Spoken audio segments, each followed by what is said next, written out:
Hello, today we're going to talk about an investment procedure. And this video is for you guys. We looked at your demographics. A lot of you are right at the beginning ages of learning investments. So here's what happened when we were talking to some of our other customers. And by the way, in order to do this, we have to have be licensed and have a number here. This is one of the people here who helped us write this video. This is her license number, the main person. You can look this up. You go to NPR registry. And although this is an animation, we have licensed professionals and financial educators here in our building. We're also available online. And we just wanted to share some information with you before. You start to panic because a lot of people we talk to are panicking, and then some aren't. Some have been doing this all along. So we were talking to some of the people who come in this building, and we talked about finances. And you can read this on your own, but for a lot of guys who are 25 years old, when you get out of college, or if you finish at 24, 23, 22, 21, when you're just out of college, you need to learn what to do with your money that is the most efficient. I know your parents have told you to go ahead and save, get it in the bank, get 401ks, get an IRA, and do this and that. Some people, you've even been told to invest in the real estate market, and all of those are great tools, but we're going to talk specifically about one. So anyway, this is a conversation what the people had, and we're talking about that a lot of people were not prepared for a job loss or for losing money in the bank, and that a lot of them have lost money. And we're looking at the reason it's not their fault. We talked about how interest rates aren't as high as they used to be. And one of the people said, but my dad has 6% interest rate. And that's really good because those are the people who have these kind of accounts.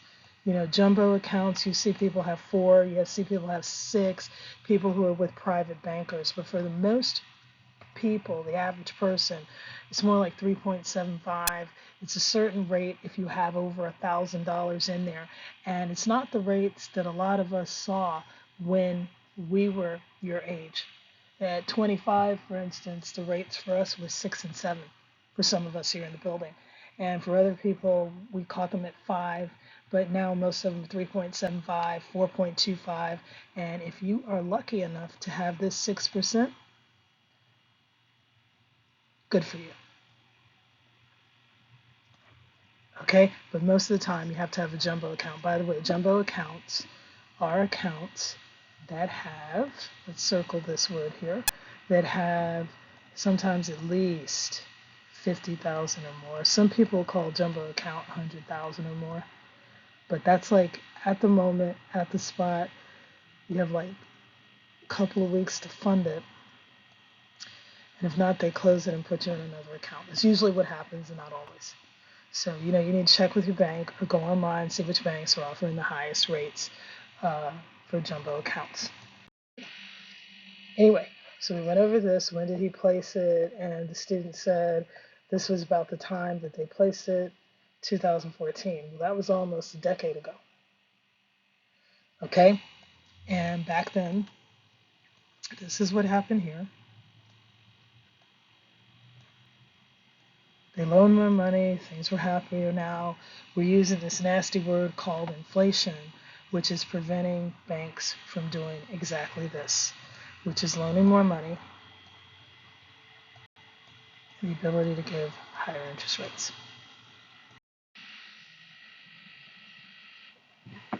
Another topic we got into here was that unfortunately, some students and some people, not just students, some people 40 plus are working 2 jobs, and some are working more than that just to keep their mortgages or their rents up. And mortgages are bad all over. We're here in South Florida where they're the worst. They're pretty really bad, okay? And they're high. Some of them are $3,000 for like 3 bedrooms. And so we talked about this. This is overseas jobs. I'm not going to get into that because we're not really qualified to tell people about getting an overseas job that some people have. So if you don't have an overseas job, you have a job here, it's good you're investing with your employer, but we recommend that people don't do that as much and that you start doing things on your own. Okay, so we already went over that. Student asked, when I say student was about 20. Wait, just turned 20. Okay, uh, so they asked here, what should they do?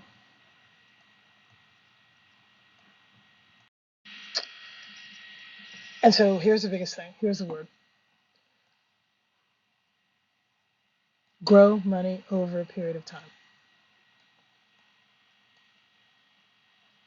Most of us will not gain our riches overnight, nor will it be a period of 2 years or 4 years.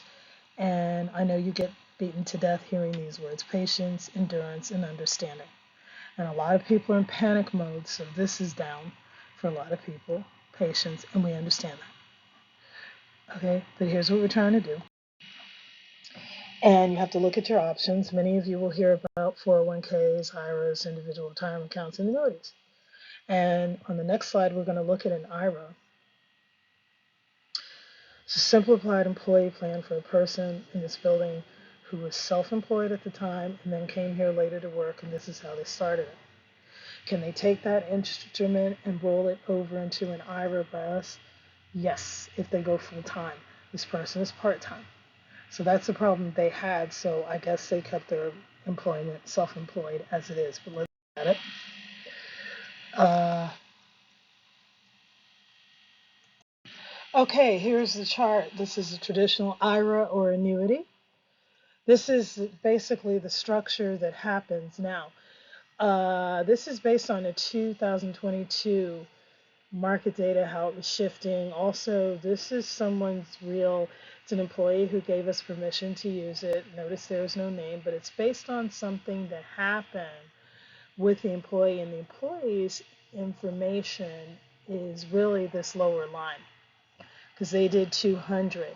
But then when we showed what would have happened if you had had 2,000, which we know a lot of people don't have, this is what would have been able to happen to you. This is just a chart of numbers here on the side we were working with.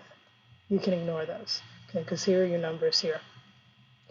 Now you have $200 per month without fail. That's each month with an initial deposit of 500. This is bad, but this is actually the person has right here, right now.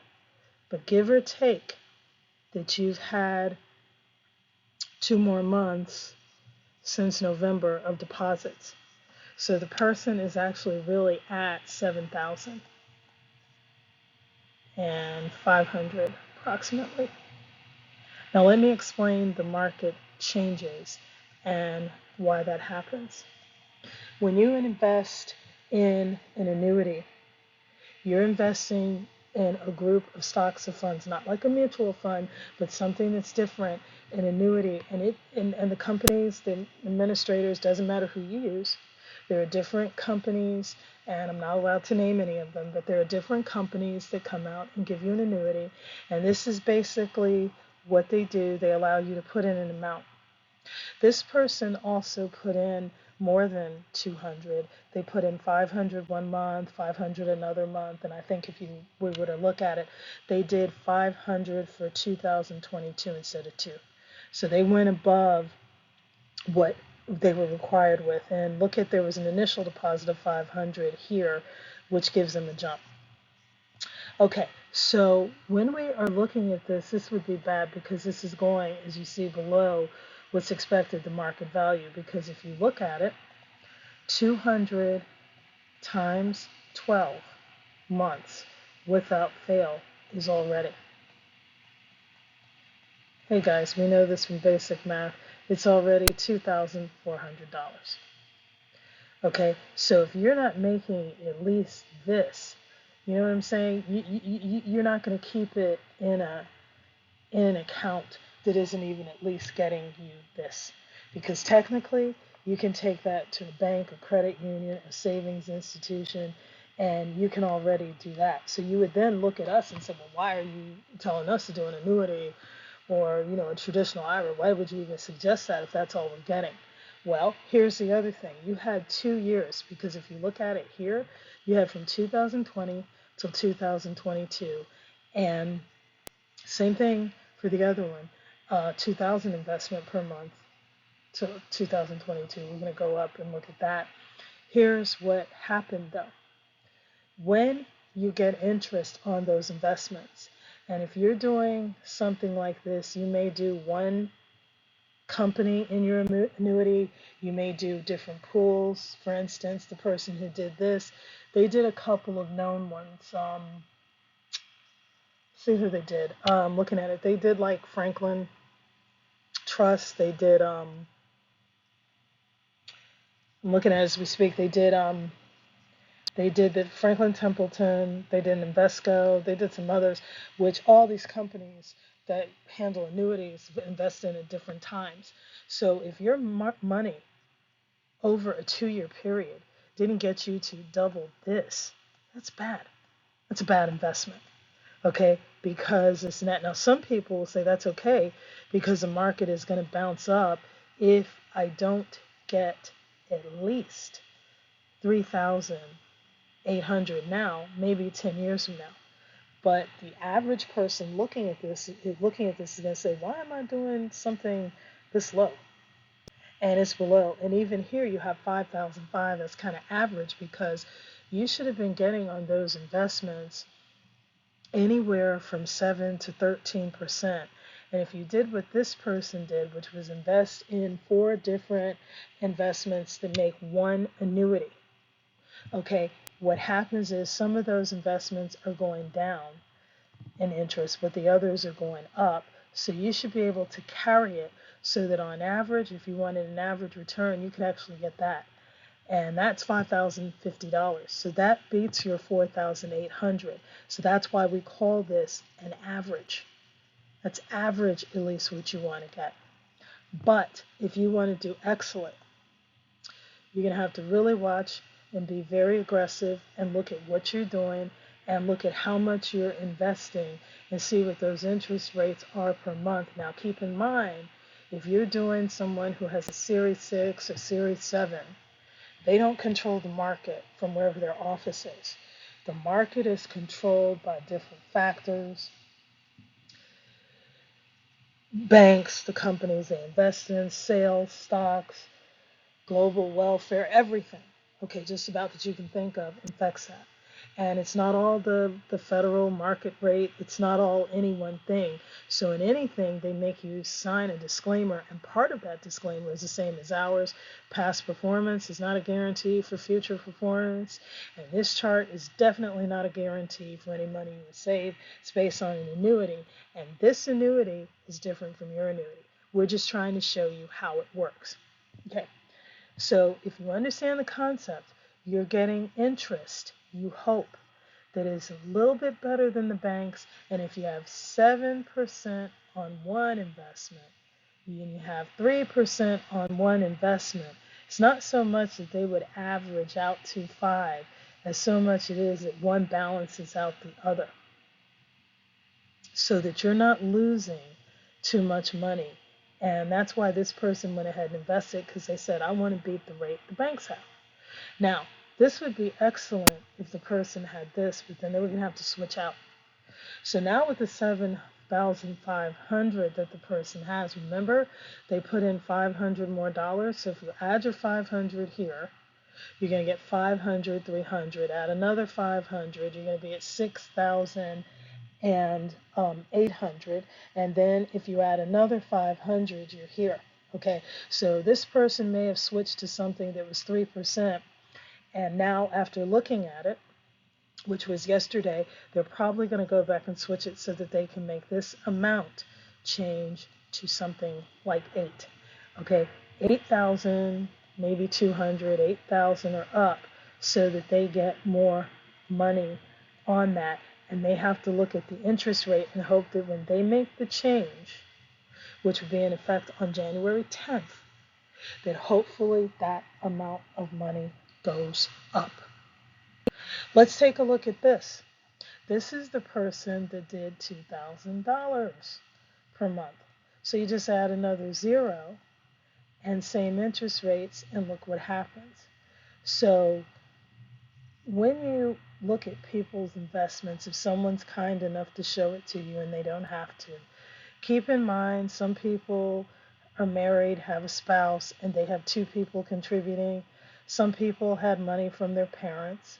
Some people do joint accounts with a cousin, with an aunt, with whomever, with a friend, and they make these agreements. And then some people just do 2000 straight. Okay. We're in South Florida once again. Maybe they live with a friend, maybe they live at home, with their parents. Maybe they were lucky enough to get their parents to buy the house so they can put that in annuities. But this is for people who can actually afford to do 2000. Again, we're not recommending necessarily this saying, hey, you have to make 2000 or else you don't make money. The point is, we're trying to show you what happens between the person who does 200, they should still be able to grow interest, and the person who does 2000, they just end up growing more interest. Because remember, this 2000 per month is 24,000 in 1 year. 24,000 is 48,000. This is 72,000, and this is the amount that would be very great and very excellent if they had interest again, the same interest rates going in here. So that is why you may see somebody with the same investments, but just have more money because of that, and it's because of what they put in. And no one's criticizing you if you don't have enough to put in. Okay, but most companies make you do now at least 200. Some will let you do 100. Some will let you do 50. That's up to you to research which company and which you want to go. Here's a question: what if you cannot make the $200 regularly? Most annuity investment companies, 401ks will let you, they'll just sit there and it holds interest. Some of your annuity companies will call you and say, hey, you need to make some more money. If you can't do it in November, if you can't do it in December, if you can't do it in January, try to do in February. And because we're in such a bad time right now with money, some of them are actually saying things like this. And please know, not all of them do that. Once again, a disclaimer, because my annuity didn't do that with me, and the employee in this building's annuity didn't do this either. But what we want to emphasize is what's going on isn't necessarily everybody's fault, and we all know that people are doing the best they can. And hopefully, this is what the company will say to you. They might have you fill out a form saying that I'm, having some financial difficulty, which many people are, and hopefully this is what will happen. So you don't have to feel embarrassed because it's not just you that has this problem. What about other costs? Costs, you mean insurance, health, life, food, gas, cars, and this was we won't tell you her last name, but this is what we did. We said that we're talking about other investments right now. Your other costs are something you're going to have to do on your own.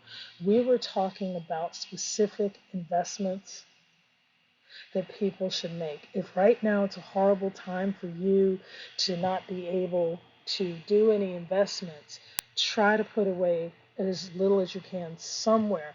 Do what I did when I first got started. When I was 16 years old, I hid it in a bank for myself somewhere. And even I did something stupid, like took it out when I was 18 years old for prom, took out some of it, but just, you hide it away. And then when I went to college, I'd work in the summers and I put it back. Okay. And then when I worked, I had to get something called accumulation. And accumulation is how much you've saved over the years. And we have emergencies. Because we have emergencies, I want to talk to you about this situation here. Indexed, oops, indexed universal life. We can take our finances into our own hands that way. The employer's plans sometimes do something, they'll do something times term, and you guys need to look in that. But this word means something, and it means that it's a term policy and there's no cash value. So after a while, this policy ends. Some companies, if you have that, will let me spell cash right. Some policies, if you have this, will allow you to turn in or trade in or up, increase the policy. Some won't because it had a term. Sometimes they're 5, sometimes they're 10, sometimes they're 50, sometimes they're 30 years. And that's what they do. They serve that term. And you need to look at your company and see if they are asking you if you're taking out a term, or if this, or if you want to do your finances in your own hands. That's something else you need to think about, because a lot of companies are offering this. And when you look at it, look at the top right corner. Speaking of, let's look at this. Sometimes in the top left corner, but make sure you identify. Let's take a look at this. This is an indexed universal life policy. It's 4 years old. Again, we obtained the permission of the owner of the policy. Okay, now this is not going to be the only value, because we know 10 years from now the $25,592.32 is really not going to add up. So what we're looking at now is everything it costs in this, because here's the situation. This is on a $400,000 policy. If something happens to this person, God forbid, and I know people don't like to talk about death, but the reason you talk about death benefits is because that way, as some of you have mentioned, you can build generational wealth. You can leave it to your generation, because after all, the people who are younger have a tendency to outlive some of us who are older, and you might want to give this to them in case you have, and this would be the policy. Okay. You've also seen that some people have committed some kind of heinous crime. You don't have to tell the people that they're beneficiaries. You can just have it. Okay, if you have that situation. But anyway, person has accumulated in cash value over here. And this is the amount they've accumulated, which, remember the last slide, there was a type of policy that did not have a cash value. Here's the situation. This is a 20-year policy. This is what the person would pay now if they gave it up. And then this would increase to this. If you had an emergency, you'd still be able to keep $19,384.15. But here's the situation. You got some interest on this. $909.76. Some people say that's no big deal. It's just 2 months of charges. On this amount, where else do you get this interest? Okay, unless you invested in something, unless you're doing like an annuity, 401k, index universal life policy, or you invested in the banks, back in 2004, back in 2005 or 8. So you have to look at all of these things. This is an expense that the company takes out. $480. Premiums paid were here. That was a beginning policy value, and these are premiums paid this year, to year 2002. Okay, so other charges of what the company charges, and I cannot mention the company, I'm sorry, we're not allowed to do that. But here's what happened, and if you want to take out a loan, this is how much you can take out. That's not so bad, because this person must have gotten some money here. There are also other things taken into account: your deductions, your critical illness, chronic illness, and long-term health care. A lot of people buy this policy separately. This person did not. They included this on something called a rider. And a rider is just what it says. It's like the back, another sheet of paper that goes onto the back, and it rides it out. And it sits in the back, says, hey, in addition to having a life insurance policy, you have these: critical illness, chronic illness, long-term care. And if you don't want those because you want to take out something separately, you can always call the company and cancel.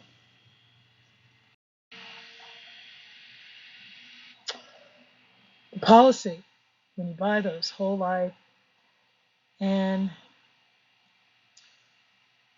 index university policies, you have to, I'm going to go ahead and write IUL, you have to have them for 2 years before you have a cash value. 2 years before cash value starts accumulating. So don't think you're going to take it out Monday 2000, January 9th or 2023, and then you can borrow from it in June. You have to leave it. Most companies make you 2 years to grow a cash value. Okay, hopefully you're getting interest on the policy. A lot of people invest dividends, whether it's annuity, they invest it back so it grows more. And I'm trying to write this here for cash value. This is just an introductory course on some of the things you can do and how you're trying to look for multiple ways to grow. And remember, if you can't do $200, maybe you can do 50, maybe you can do something else. You need to call somebody if you don't understand. You can email Jacobitz Learning if you don't want to know your name. You can let us know your name or ask you any questions or anything like that. Just go ahead, jacobitzlearning@gmail.com. You can also do our manager, kjacobitz@jacobitzlearning.com, or you can call 954-562-8797. Thank you so much for watching.